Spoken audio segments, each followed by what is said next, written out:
Welcome to an abbreviated edition of the Sports Couch here on AreaSports.net. I'm Randy Olson. We're happy to visit this morning with the head coach of the Fairfield Mules football team, and that is Justin Townsend, fresh off a victory last night on the road at Eldorado, 52-8 to open up the season. Good morning, Coach. Congratulations.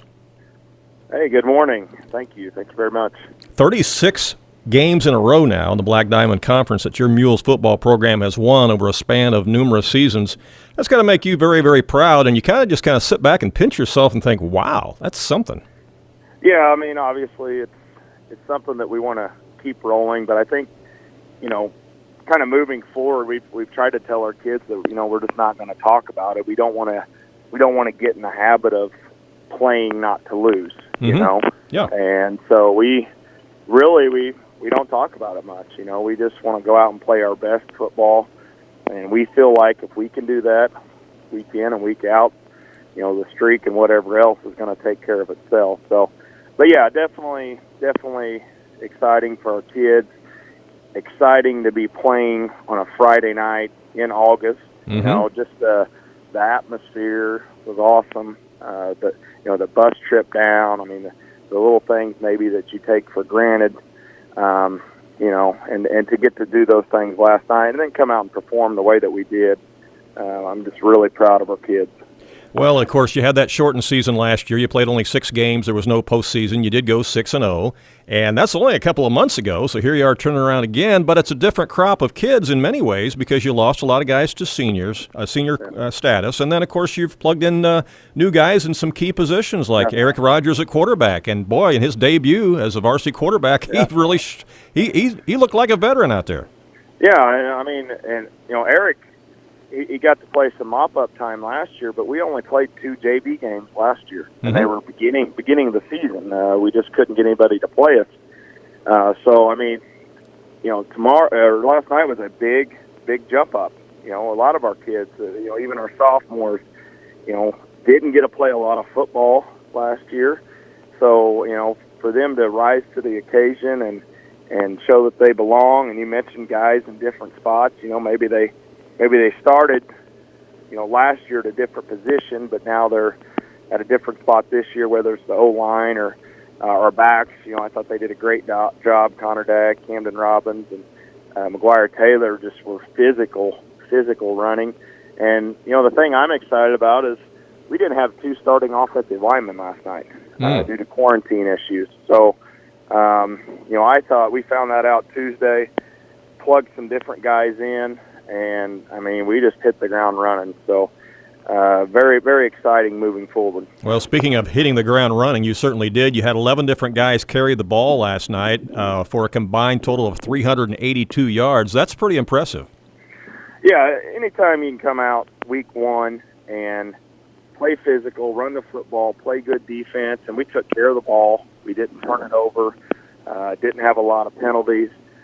Pretty clean game. Now, I think you can contribute maybe some of that to playing in the spring. There wasn't as much time in between. But I thought having 4 starters back on the offensive line, 4 starters back on the D line up front. That's where it all starts, of course. I thought that was big, and then you already mentioned him, but I thought Rogers did a great job offensively. He's able to make some plays with his feet. He's able to throw it around a little bit, and I thought he ran the offense really well as well. Well, Camden Robbins picked up where he left off last season with a couple of TD grabs last night. He's quite an athlete who can really get up off the ground. Yeah, we hit a screen pass right before the half that he took it all the way. We had some nice blocking downfield. Made a great catch on basically a go route, and which, I'll give Rogers credit. He hung in there and took a shot, and Camden made a great adjustment. And I thought, like I said, McGuire had some nice runs, and Connor Dagg was a bull at fullback. And then, if you were there and you saw our sophomore, Jay Morey, get loose on a kickoff return and a couple of runs, the future's bright for the Mules, definitely. Yeah, 71-yard kickoff return for Jay Mooring. Again, just a sophomore. You got a lot of good sophomores on that football team this year. Yeah, we really do. I mean, we played last night, 3 or 4 consistently in our rotation. And that was a big stage for me. I know I've hit on that a little bit already, but to go from freshman football to playing on a Friday night at Eldorado, varsity football, that's a big jump up. And I think we had those kids, we tried to hype them up. You say, this is your opportunity to show that you belong. And boy, ever did they take advantage of that. And that's the same with some of our seniors. We've been pretty good the last few years, and we've always had good numbers. So a lot of these guys that are seniors now have just been kind of biding their time, waiting for their opportunity, and now's their time. And they're seizing the movement. Trent Martin and Blaine Milner are two guys that, any other team in the conference, they're probably full-time starters last year, But for us, with the depth that we have, they played a bunch, but maybe they weren't out there as much as they would like. Well, now's their time, and they're taking advantage of it. I'm really proud of our guys, the execution, the special teams, the defense, and we really, really came together for week one. And the thing is, it wasn't perfect. There were some mistakes that were made, but they're all correctable, and that's exciting moving forward, too. And moving forward, you'll take on Sessa next week. It's hard to know a lot about them since they were in that situation, with Vienna. I mean, they did play the game, but we all know it was underclassmen and things like that, so it's hard to say, just how talented they are. But you know that they're well coached, and they're going to be prepared and ready. Yeah, they're going to be well coached, and I haven't watched the film. It may not be much of a film. And the unique thing is we didn't play them last year. Mm-hmm. So a lot of unknowns. And, I would think that they'll probably get more from our film with Eldorado than we'll get with their film with Vienna, but that's just part of it. And I do like the fact that we got them at the train yard, and it's going to be our home opener, and we're going to hopefully have our full team back, and our kids are going to be amped up and ready to roll. I know they have some good athletes. I know the Reynolds kids are really good athletes. And, Coach Rude's a Hall of Famer, and Coach Shadowins will be a Hall of Famer someday. So they're going to be ready to go. There's a lot of teams around the area, Coach, that did not get to play last night as COVID has reared its ugly head again. We had something like 6 forfeited games in the area last night due to either COVID or just low numbers. And that's something that's concerning, I'm sure, to you, as it is every coach and athletic director in Southern Illinois. Yeah, I mean, it's in the back of your mind. It's definitely there, and you just try to be overly cautious. I mean, last night when we're getting on the bus, we do have, fortunately we have some kids that are fully vaccinated, so we're trying to pair them up with kids that are not vaccinated. We're trying, it's just things that you would never think that you'd have to worry about. Making sure we're wearing our masks when we're on the bus, and anytime we're inside the locker room, and the water. Everybody's got to have their individual water bottle, and just things typically that you wouldn't have to worry about. You're constantly worrying about. I mean, we went to get the food after the game. Parents always do a great job for us. It was like an assembly line. The first parent handed you a wipe to clean your hands. Mm-hmm. The second parent gave you a sack to throw the wipe away. I mean, it was just and which I know people. I know a lot of teams maybe don't take it to that extreme, but we are doing everything we can to play this season out. Mm-hmm. That is our goal. It is our goal to give our kids an opportunity of a 9-game regular season, give them the opportunity of a postseason play. That's our goal, and we're going to do whatever we got to do that. And I mean, there may be things that come up that aren't our control, and if that's the case, that's the case. Well, yeah. But on our end, we're going to do everything that we can. And that's all you can do, and you hope that the opponents that are on your schedule are able to play too, because there may be somewhere along the line you have an opponent on the schedule who is going through that situation, and they can't play you. Yeah, and that's the thing. It's not just what you're doing. Is everybody else can play. You can do everything. Look at Mount Carmel. Right. They found out 20 minutes before they're getting ready to hop on the bus. Right. And then it goes back to you gotta be flexible. There's going to probably be a time that you lose an opponent on a Thursday, and somebody calls you Friday morning, and hey, can we get together and do this?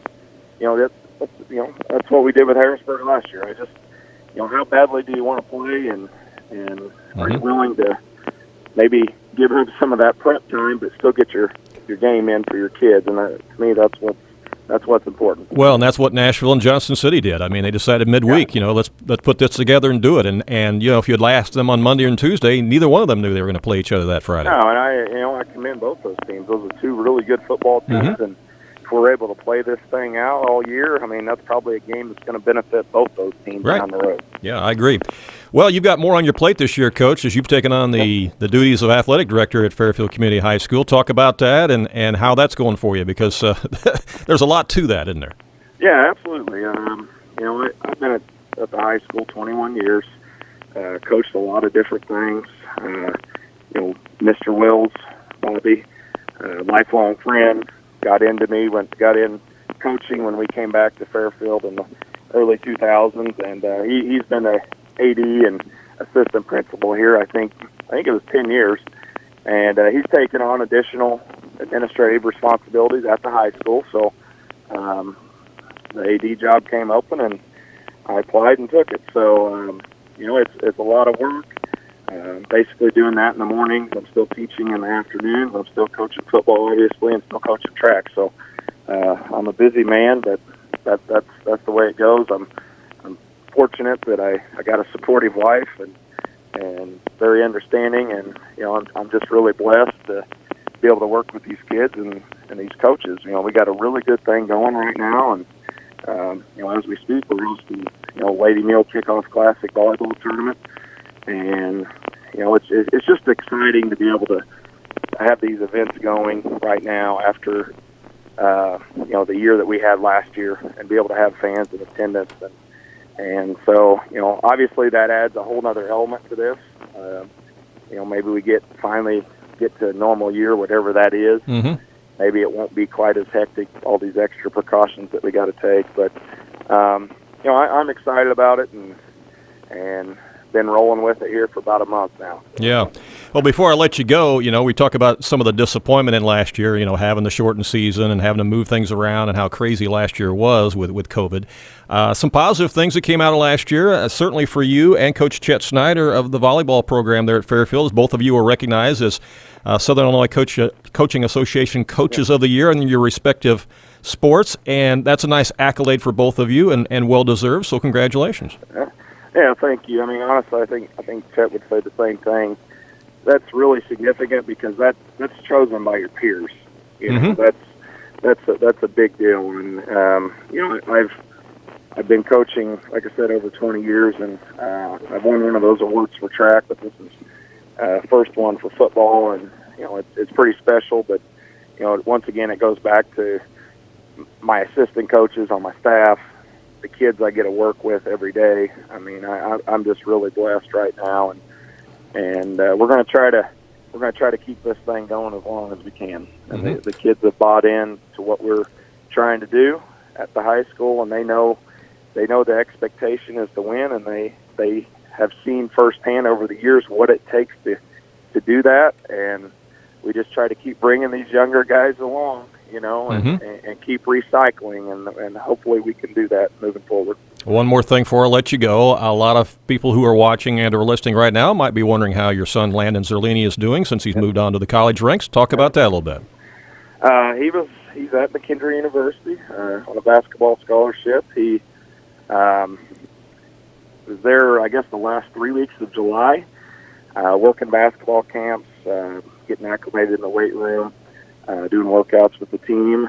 I came home for the first few weeks in August, and then we moved him in. I guess it's been, as time gets away from me, I guess it's already been a couple of weeks. And they're already into it. I think 3 days a week, they're 6 a.m. lifting, and a couple days a week, team workouts and individual workouts. And of course, you got to go to class. So, he's busy, but he's loving it and enjoying it. And, McKendree is where I went, of course. So that's exciting. It's an hour and a half away. So even with my additional responsibilities, I feel like I'm going to be able to go watch him play a lot too. And we're just really excited that he's there, and he's enjoying himself. Great. Appreciate the update on Landon. And, again, congratulations on the win last night, Coach. We appreciate your time this morning on the Sports Couch. And enjoy this victory, but get prepared for Sesser for next week. And good luck with that, okay? Okay, appreciate it. Thanks, Take care. guys. All righty. Bye-bye.